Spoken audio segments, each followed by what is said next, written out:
Mbote bandeko. Ezama pasi, ezali pasi mingi pour ya kubunisa muto ya ponami na nzambe. Quelqu'un qui a été choisi par Dieu. Quel que soit le complot pour ça, la peau n'a pas aussi bagarre. Il y a un psaume balobi que David a dit, même si je marche dans la vallée de l'homme de la mort, je ne crains aucun mal. Parce que nous avons besoin de ça pour battre l'anga. Et ça, quand il y a des gens qui sont temps pour ça, ils sont fatigués. Il y a un prophète chez lui. Ils sont au Congo, tous les monde, mais tous les monde a été. Tous les monde jusqu'à ce que Banda, les gens qui ne sont pas du Congo, basali nzambe ba prophète ya ba mboka mususu nono ba koma na Congo te bazata na kopti na fachi ba solola même pas. Nzamba za ko permettre à travers bango alobela bis alobela Congo alobela fachi. Yango moni parcours ya Félix Tshilombo. Eza parcours moko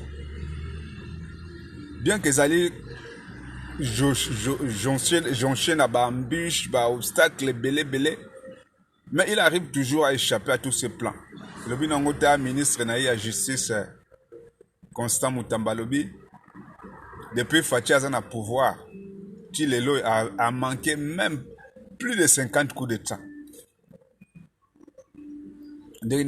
Parce que Nzamba a un plan moko pour naye.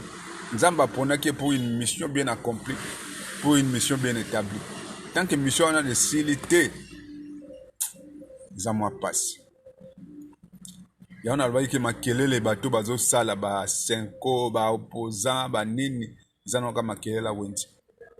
Ba ko sala ka ba boka ka ba sala et ko butine loko mokote.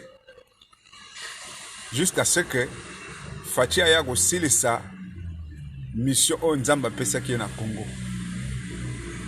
So asisi mission ke zali Nzambe mutapona ke po asala mission na ye bato nyoso bako ya azala kola pese boche na kati ya mulangi bokangi bouchon bobengisi ba soso tout bandeke tout ya village ba kolia personne bakoka te po azabomba na kati ya mulangi. C'est comme ça la vie de cet homme. Lelo nazui na yoki prophétie moko ça m'avait fait glacer. Prophétie à prophète moko boye azak congolais azali africain azam musika même na Congo azako prophétiser sur le Congo c'est comme si azalaki et puis a prophétiser makamoko leka ekoleka a prophétiser sur relation Congo na Trump na ba américain lokola nde azalaki wana nde makamoko salama parce que Nzambe tanga lobelaka basali na basali na ye pour un événement bien précis à relakisa ndenge koleka. Vous êtes sans ignorer que dans ma belle tozali tozali kwa na kati ya théâtre surtout tozaba acteur na mutazo jouer rôle na ye metteur en scène et Nzambe mende muto a place ka mutu na mutu alobi yo vanda salabo déjà en 2025 Nzamba place ki déjà alobi que Fachi au salabo ba américain siko pona ko confirmer ango afungoli munoko ya prophète alobi yoloba ekosala mabo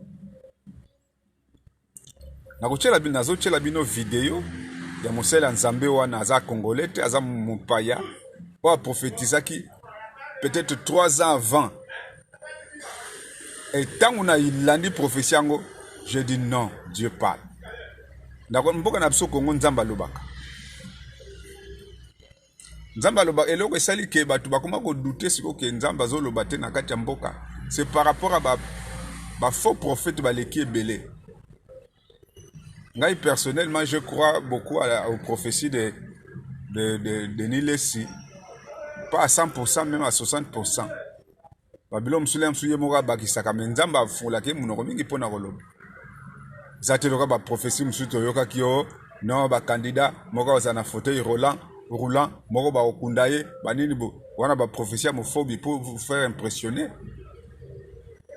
Oloti wana ba prophétie ali kukuma olali oloti ona moni neti est-ce que Nzamba mona ka neti nzamba monaka bien ona moi neti nzamba laksinga neti soko moni bomoni ka prophète moko na église akomoloba nazomona lokola neti nazomona neti wana eza prophétie lokuta par exemple nzamba azolakisanga par exemple nzamba azalaka na par exemple te nzambe baprophétie nezalaka ainsi dit l'éternel tala ndenge nzamba alobi nga nalobi bo bokomona kaka bokomona na kati église oyo nzamba alakisi ngai mama moko boye aza na maladi ya mokongo betaki libaku mona bamama mibale batemi na église oyo misato eza nango problème te bonus ya nzambe ayebi mama yango me oyo ezaka babonus wane déjà doivent avoir honte de dire des choses euti nango epa nzambe te awa naza kolobela bapeuple congolais mwana mobali oyo nzambe aponi Félix Tshisekedi Tshilombo so totali parcours na ye banda na ebandeli ndenge baponaki ye nde bazalaki na kamere bake kope avant baélection ndenge azwami élection na ye ndenge abundani babundisi ye na ndenge asalaki coalition wana mpo azwa majorité abwakisa mabunda na Tambwe Mwamba oyo bazalaki na parlement na sénat mpo akoma ti lelo eza mpona mayele na ye te eza nde nzambe moto azokamba ye azoba ne sala boye ntango tomonaka avanaka ne calme wana ndenge biso na kisasa tolobaka baproverbe na biso yanke na plan na ye yuma mpe na plan na ye ndenge azalaka na buyuma na ye azorezonaka mingi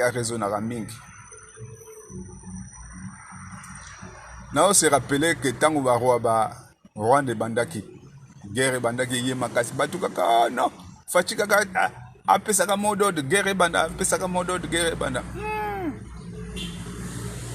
nzambe ayebisi ye kosala opesa mot d'ordre guerre ebanda ave basoda nini ya majorité basoda boza na bango kuna baza bafigurant bazolia mbongo na se bakosundola yo maîtriser le temps a donné raison en fait allié à Faci son allié c'est le temps atikaka temps esala c'est-à-dire aza mutu moko so oyele lelo oyo epesi ye kopo bi président namonaki boye na boye oyebi so problème eza te atiki temps mpo temps epesa ye conseil temps econfirme ye aza bajanga baprésente du tikotak omoni Kabila akangaka ne munoko akanga munoko ntango afungoli kaka afungoli na ndenge mabe baf ndenge bangala babaka so sali na musomba okosimba nye tak aye kosimba nye baconseiller na ye azalaka président na kati ya Congo pendant longtemps ayebiki na Goma kuna barebele nde bazali ye azokende na Goma ozokende na Goma place barebele bazali donc soko ozali normalement mpona mboka mpona l'état barebele wana efo bakanga yo basala mabe mais lokola barebele bakangi yo bino moko vraiment bozopesa justice preuve ya kokanga motu eza te ke no baza contre ye baza oyo asali wana eza ndenge nini ça veut dire que ake na Goma puisque bato ya Goma baza bapiri ye tokota tovanda aye asimbi nye yango wana esimbisi touche mais ce qui est sûr selon les prophéties ezouta libanda ya basala nzambe mingi ya libanda Faci aza komema période ya paix période d'abondance période moko florissante mpona biso bacongolais et puis na vidéo na otiela bino ya prophète wana alobi ke na prophétie na ye nzambe azolakisa ye bacongolais ebele baza na libanda bazozonga bazoya kobongisa c'est pas pour rien nzambe a touché le gouvernement américain institution américaine parce que Dieu a un plan pour mboka wana. Quand on essaie d'analyser, d'étudier profondément RDC, République démocratique du Congo, sur le plan historique, sur le plan spirituel, sur le plan économique, sur le plan social, sur tous les plans, plan politique, nyonso wana. Pour moi, na touche ensemble eza na kati. Pour na ni RDC azalaka ka premier na makambo nyonso. Tango Fachi alobaki que RDC ezali pays solution. Alors que on a hasard tenza muda fongola ke munoko. Tango guerre ya ba américain na 40 soki guerre na ba japonais. Guerre yinde ba américain ba moinde nga aussi sa guerre wana te matnini. Bazui idée basala bombe atomique. Bombe atomique ba américain basala wana. Uranium wana esalaka bombe wana eboma Hiroshima na Nagasaki euta na Congo. Tango ba voiture ebimi na mokili bazwi idée ya kosala ba roue feu ezala ba caoutchouc ba roue ba pneu batali solution pour tous ba pneu solution eza na Congo baye na Congo baye ko babilanga ba ya ba caoutchouc wana na Congo. Yango monaki na histoire ba koko na biso ba boyaki ko zala ba umbu pona osala ba caoutchouc wana bakata ba maboko solution pona ba camion utaki na Congo. Lelo yo pona nouvelle technologie ba fusée ba batterie électrique ba téléphone portable ordinateur pour mokile za la na pas intelligence artificielle pays solution RDC ba yotal ka RDC parce que ba matière ils ont servi wana yutana kati na mboka na biso. Et ce qui total peut bien beaucoup nzamba loba na Bible que les pays où coule le miel les mboka na biso. Yango wana banguna bayebi tellement que c'est un pays où coule le miel bazotika tante persécution. Tous mboka moko riche avec une population pauvre. Mais tendance est de changer. RDC comme un pays riche avec une population riche. Tout ce que les Américains ba sala.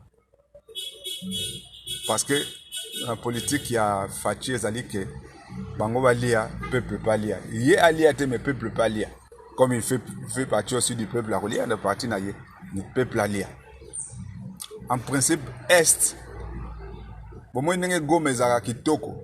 Goma devait être la ville la plus belle de l'Afrique. Bake ba ville wana tu ya est wana parce que kuna nde mbongo ezali kuna nde il fallait ni. Et puis bamboka msusu se profiter.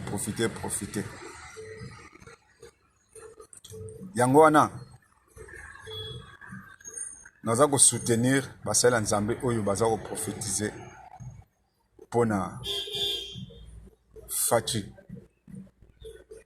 Plus précisément, cet homme, dans la vidéo, c'est un prophète, c'est un jeune prophète d'un pays, je ne sais pas ce qui est Togo, ce qui est Bénin, un pays francophone. Il fait des prophéties avec précision. Et là, on va bien dire prophétie. Prophétie, c'est Nzamba Zolo la peuple n'a utilisé Mounoko ya Moutou pour communiquer message. Le prophète, c'est la bouche de Dieu.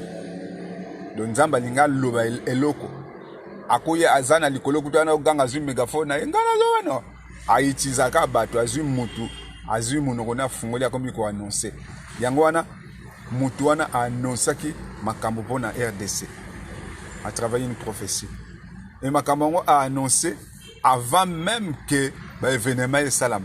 Très souvent ils allaient non prophétie en différé non. A prophétisé qui na RDC avant même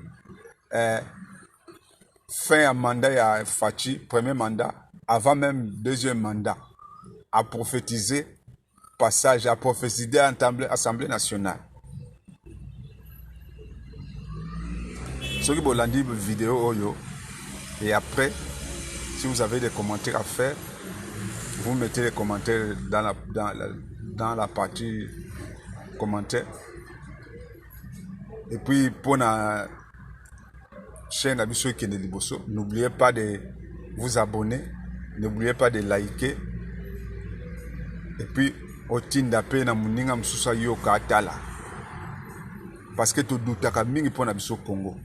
Biso mo tozo ko douter na mboka na biso aloke batali banda bazomono biso za nango.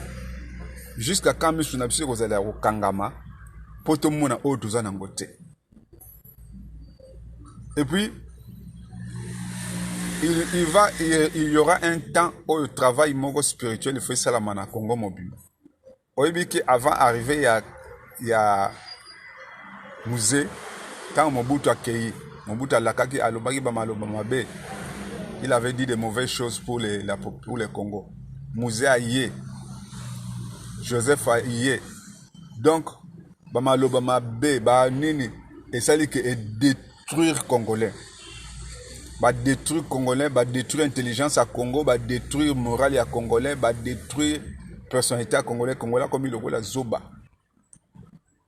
C'est pas pour rien si vous avez un Congolais de père et de mère. Va proposer par exemple $1000 à préférer à trahir Mboka naye. $1000 à Roliango na 6 mois te, va trahir Mboka pour na $1000. Il oublie que ce qui Mboka ça bien, $1000 et chaque fin du mois ça aussi. Donc il faut tout désenvoûter Congo.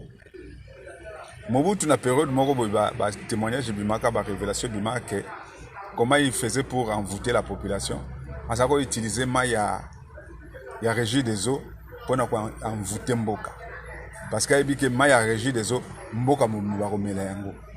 Donc à cette incantation, il y a un mystique, il y a une régie des eaux, Bobo Kiango. Moututo comme la Maya on a régie des eaux, elle a déjà envoûté. C'est comme si tu mets là, Maya on a régie des eaux, même au Kabila Yakinango, tout ça là, tout. Maintenant il faut désenvoûter le Congo. Congo n'a biso moko. Le lot il va faut tête, va comme aux la démasquer.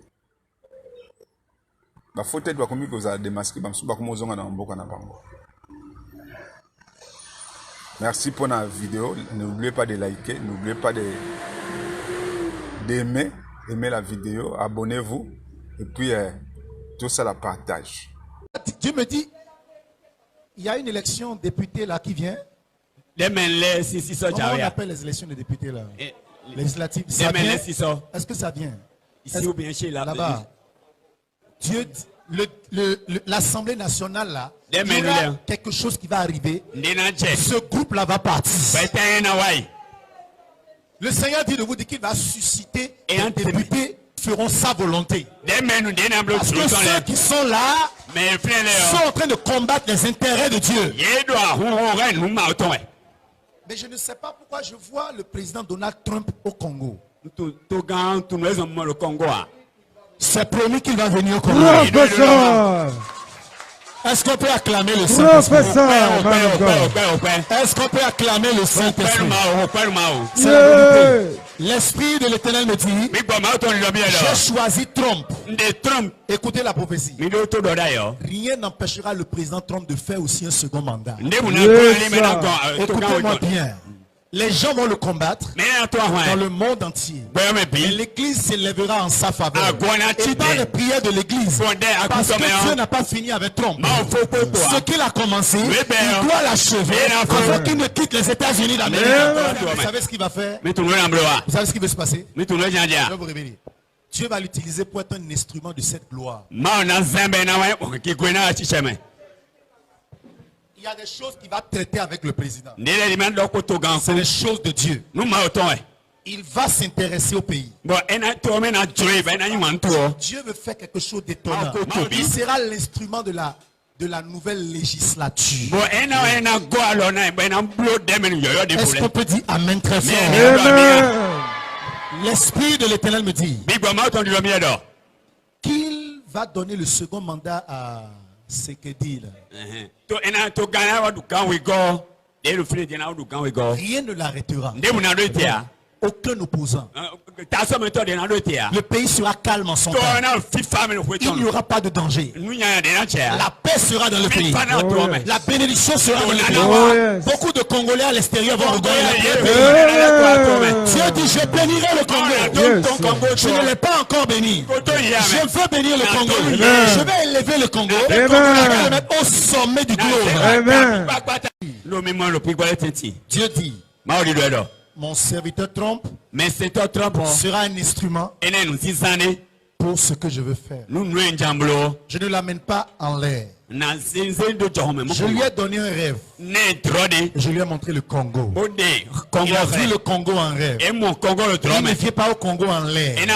Je suis passé par mes serviteurs les prophètes. Je lui ai annoncé qu'il y a un pays en Afrique où je veux faire quelque chose. C'est pour ça qu'il vient. C'est moi l'Éternel qui le mandaté d'aller au Congo. Je vois une société Donald Trump au Congo. C'est pas ce que c'est. Donald Trump, c'est un software. Dieu dit de lui dire.